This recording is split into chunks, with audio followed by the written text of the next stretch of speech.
ယောဟန်ဘာဗစ္စတာဖန်စီချုပ်နှောင်ခံရပြီးနောက်ယေရှုသည်ဂါလိလေနယ်သို့ကြွလာ၍ဘုရားသခင်သတင်းကောင်းကိုကြေညာဟောပြောလျက်မိန့်တော်မူသည်ကား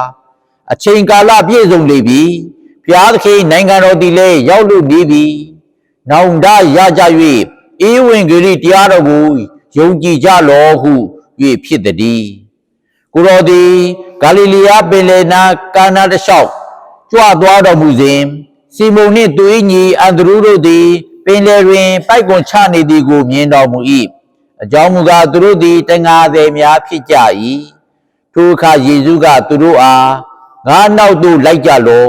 ငါသည်သင်တို့ကိုလူကိုဖမ်းသောတန်ဃာသည်ဖြစ်စေမည်ဟုမိန့်တော်မူ၏သူတို့သည်လည်းချက်ချင်းပင်မိမိတို့၏ပိုက်ကွန်များကိုထားခဲ့၍နောက်တော်သို့လိုက်ကြ၏ထို့နောက်ကိုတော်သည်ရှေ့သို့အနှဲငယ်ကြွသွားတော်မူသောအခါဇေဗေဒိသားယာကုပ်နှင့်သူ၏ညီယောဟန်တို့သည်မိမိတို့၏လှေထဲ၌ပိုက်ကွန်များကိုပြင်ဆင်လျက်ရှိနေသည်ကိုမြင်တော်မူ၏ထိုအခါကိုတော်သည်ချက်ချင်းပင်သူတို့ကိုခေါ်တော်မူသဖြင့်သူတို့သည်လည်းမိမိတို့၏ဖခင်ဇေဗေဒိကိုလှေပေါ်တွင်လူငါးများနှင့်ထားခဲ့၍ကိုတော်၏နောက်တော်သို့လိုက်ကြ၏ဘုရားသခင်ဧဝံဂေလိနှုတ်ကပတ်တော်ပေတည်း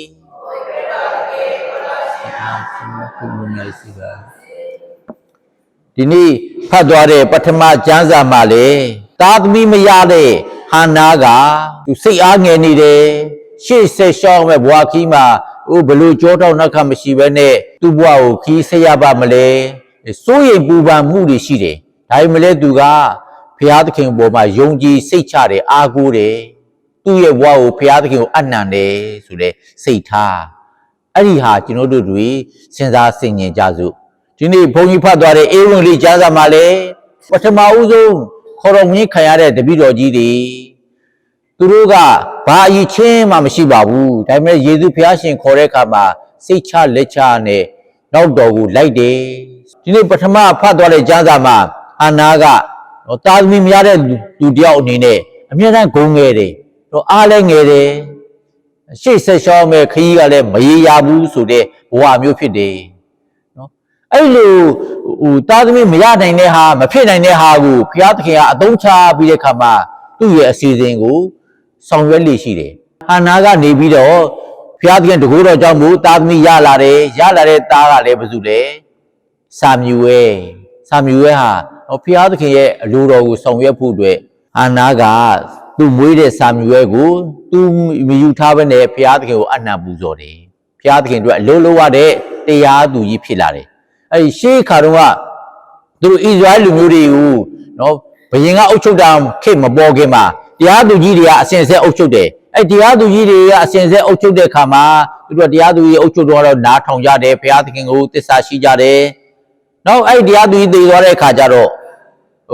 ပေါ်ပြပဲနဲ့ဘုရားသခင်ဘဝသစ္စာမရှိတော့ဘူးမကောင်းတာတွေပဲလုပ်ကြတယ်အဲ့ဒီခါမှာဘုရားသခင်ကဒဏ်ခတ်ပြီးတော့သူတို့ကိုရန်သူတွေတိုက်ခိုက်စေတယ်ရန်သူတွေလက်ထဲကိုကြားစေတယ်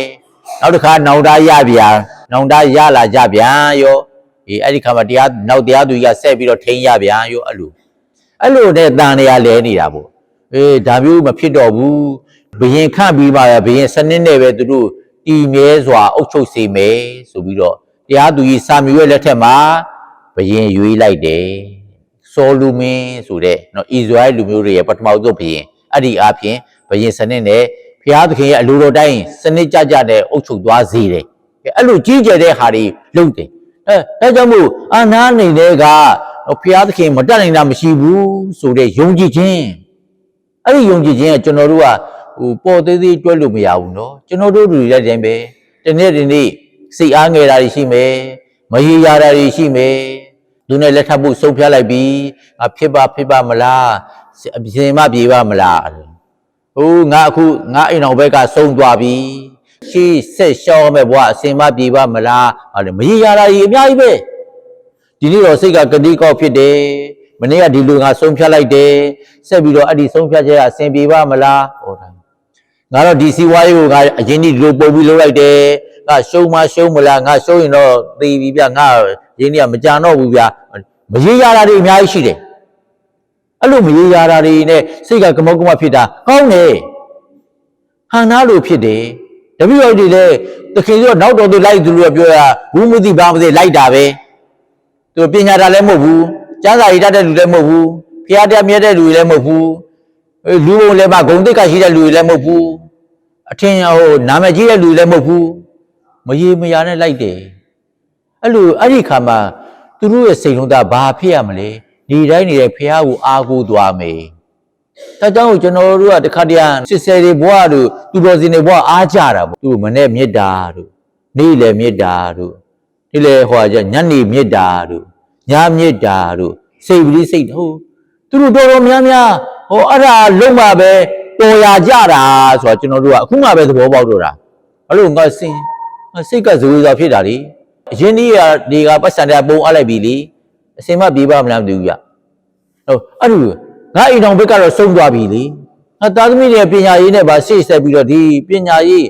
ကျောင်းလက်ကငါဆက်ပေးနိုင်ပါဦးမလားဆင်ဆူတောင်းစရာအများကြီးပဲအဲ့လိုဆူတောင်းခြင်းအဖြစ်ကျွန်တော်တို့ဘဝကိုဖျားသခင်ရဲ့လက်ထဲမှာထည့်ရမှာအရာအားလုံးကဖျားသခင်လက်ထဲမှာရှိတယ်ဆိုတာဒီဟန္နာကလည်းယုံတယ်တာသမီမရနိုင်တဲ့ဟန္နာကလည်းယုံတယ်တာသမီမရစေတာလည်းဖျားပဲတာသမီရစေမှာလည်းဖျားပဲဒါကြောင့်ငါအခုကအရင်ဒီပုံအားလိုက်တယ်ပတ်စံအားလုံးကဖျားတဲ့ထဲမှာပဲငါ့ကိုပေးခြင်းရတယ်ပဲဘယ်ရောက်နေပြီးပြီငါရှိတဲ့ပတ်စံထိမ့်သိမ့်လည်းဖျားလက်ထဲပဲဖျားသခင်ပိုင်နေအဲ့လိုမျိုးယုံကြည်ခြင်းနဲ့ကျွန်တော်တို့ဘဝကိုရှောက်လန်းဖို့လိုပါတယ်တပည့်တော်ကြီးတွေကိုခေါ်တဲ့ခါမှာလည်းတိုင်းပဲတပည့်တော်ကြီးကတာမာအဖြစ်တော့ငါးတွေဖမ်းနေတဲ့တန်ဃာတွေဒီပဲအခုတော့အစင်မြင့်မြင့်နဲ့လူကိုဖမ်းရမယ့်တန်ဃာတွေဖြစ်စီမယ်ယေရှုဖျားရှင်ကအဲ့လိုခေါ်တယ်ခေါ်တဲ့ခါမှာသူတို့ကဘာမှမဟုတ်တဲ့လူတွေပညာတတ်တဲ့လူတွေလည်းမဟုတ်ဘူးအဲ့တော့လူကိုဖမ်းရမယ်ပြောချင်တာလူတွေရှိမှတရားဟောရမယ်သူတို့ကိုဖျားတရားမြဲစေဖို့ဖျားကိုယုံကြည်စေဖို့ကြီးကြဲကြီးတွေပေါ့နော်အဲ့လာကြီးတွေလုပ်ဖို့ဆိုတာတကယ်တမ်းပညာမတတ်တဲ့လူတို့ဘာမှဟောတာပြောနိုင်စွာမရှိတဲ့လူဆိုခက်တာပေါ့ဒါပေမဲ့လည်းဖျားကခေါ်တဲ့ကြောင့်မို့အားသာချက်တော့ရှိပါတယ်ဖျားတရားဟောပြောတယ်ဆိုတာကကျွန်တော်တို့ဟောပြောတဲ့လူကြီးပူသိတယ်နော်ပြောအားရှိတယ်ဘာလို့တော့မှန်တာတွေပြောနေရလို့ကိုကတော့လိုက်နေတာမလိုက်တာပါတာမှန်တာတွေကြီးရဲ့ပဲပြောအားရှိတာပေါ့ငါလိန်ရတာမှမဟုတ်တာအဲ့ဓာတွေကတော့တပန်းသားတယ်သူတို့ကလည်းတော့လူကိုဖမ်းတဲ့တန်ဃာတွေအမလီငါတို့မတတ်နိုင်တဲ့ဟာလူတယောက်ကိုတရားပေါက်သွားအောင်ခေါ်ပြောရမှာတဲ့အေးဒါပေမဲ့လည်းကျွန်တော်တို့မဖြစ်နိုင်ဘူးမထင်ပါနဲ့ကျွန်တော်တို့ကဖျားသခင်ပုံမှာယုံကြည်စိတ်ချဖို့လိုတယ်ဒါကြောင့်မို့ယေရှုဖျားရှင်ကငါနောက်သို့လိုက်လောလို့တခုံးနဲ့ပြောရတာနဲ့သူတို့ကပိုက်ကနေထားပြီးတော့လိုက်ကြတာပဲဒါပေမဲ့ကောက်ကငင်ကလိုက်တယ်ဆိုပြီးမှလည်းဒါအခုလိုက်ခဲ့တဲ့တံပေထူးတို့သူရာကုန်းနဲ့ယောဟန်တို့ကတော့တခင်သူအကြောင်းဟိုးအရင်တော့တခင်သူတရားနာဘူးတဲ့သူတွေဖြစ်မှာပါကောက်ကငင်ကလိုက်တယ်ဆိုတော့တခင်သူကဘူးမသိဘာမသိနဲ့ဒီဇိုင်းလူတယောက်ခေါ်တာမလိုက်ပါဘူးဒါပေမဲ့သူတို့သိပြီးသားနေမှာပါသူတို့ကိုဖျားသခင်ကသခင်ယေရှုကနေပြီးတော့သူတို့ရဲ့စိတ်လုံးသားထဲမှာဘာသာရေးလှုံ့ဆော်မှုတွေဖျားကိုချစ်တဲ့စိတ်တွေသခင်ယေရှုနဲ့လက်ပွန်းတတိ3နှစ်တိတိနေခဲ့တယ်ဒီလိုတကိုးတွေမြင်တာရဲ့တရားဟောတာတွေကြားတာရဲ့နဲ့သူတို့ရဲ့ဘဝတွေဟာပြောင်းလဲသွားတယ်အဲ့တော့ငါနောက်သူလိုက်လို့ဆိုတဲ့ဟာကျွန်တော်တို့ကိုလည်းနေတိုင်းခေါ်နေတယ်တံမေထုကိုဘယ်လောက်ထိခေါ်တယ်ဆိုတော့လေတံမေထုစပြီးတော့ခေါ်လိုက်တာပဲငါနောက်သူလိုက်တော့အဲ့ဒီကစပြီးတော့အဖြစ်ပြတဲ့အမျိုးမျိုးဟာဒုက္ခတွေမျိုးမျိုးပင်လယ်မှာလဲလေမုန်တိုင်းတွေမိတဲ့ဒုက္ခတွေစားစားမရှိတဲ့ဒုက္ခတွေအဲ့ဒါတွေကြုံနေအခုသခင်စုကသခင်စုကောင်းမွန်တက်ကြွသွားတော့မဲ့အချိန်ကြပါတံပေထုကိုဘလို့ဆက်ပြီးတော့မိန်တော်မူသေးလဲဆိုတော့တန်ယောဟန်အခန်းကြီး21မှာကျမ်းစာဆုံးကနေပြီတံပေထုသူကငါနောက်ကိုအများကြီးလိုက်ခဲ့တယ်အခုကသခင်စုနဲ့ခွဲခွာတော့မှကောင်းကင်ဘုံတက်ကြွသွားတော့မယ်အဲ့တော့တံပေထုကိုမှားထားတယ်သင်ဟာငယ်ရွယ်တဲ့အချိန်တုန်းကတော့ကိုယ့်ဘောက်ကိုပစိုးပြင်းဝတ်တွေရတယ်ကိုယ့်ဘောက်ကိုခါစီးတယ်ဘောက်ကိုဖနာစီးတော့သွားလို့သွားတယ်လှုပ်ရှင်ကလှုပ်တယ်ခုအသက်ကြီးလာတဲ့ခါကျတော့ပစိုးတော်မနိုင်တော့ဘူးပေါ့နော်တော့ပြောနေခါစီကြိုကိုယ့်ဘောက်ကိုသူများဝတ်ပေးရတော့မယ်ဘဝသူများလက်တွဲခေါ်ရတော့မယ်ဘဝသူမသွားလို့တဲ့နေရာသင်မသွားလို့တဲ့နေရာကိုလူတွေကဆွဲခေါ်သွားမယ်တဲ့သင်မဖြစ်ချင်တဲ့ຢာလှုပ်လိမ့်မယ်တဲ့ပြောချမ်းချမ်းတန်းလှုပ်လိမ့်မယ်တဲ့တံပေထူးရဲ့ဘဝဏီကုန်းမှာပြောချင်တာကတော့တံပေထူးကိုဆွဲခေါ်သွားမယ်သူ့ဆရာလိုပဲလဝါကတိုင်တင်တတ်မယ်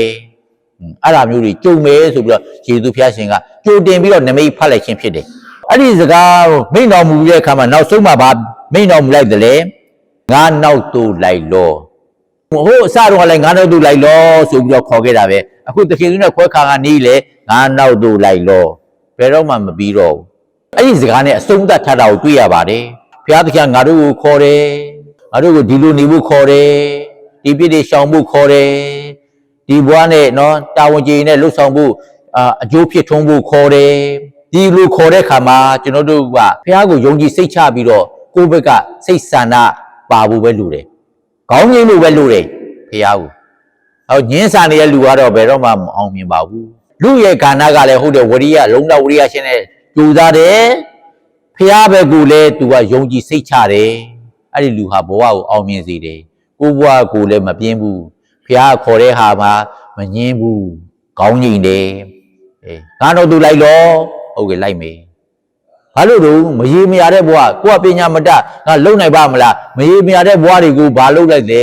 ဆူတောင်းကြီးအဖြစ်ဟာနာကဲ့သို့ဆူတောင်းကြီးအဖြစ်ဖះကိုယုံနဲ့ပုံအပ်တယ်ဖြစ်သမျှအကုန်လုံးကဖះလက်ထက်မှာရှိတယ်အဲ့ဒီလိုယုံကြည်ခြင်းနဲ့ကျွန်တော်တို့ဘဝကိုရှောက်လန်းနိုင်ဖို့ကြိုးစားကြပါစို့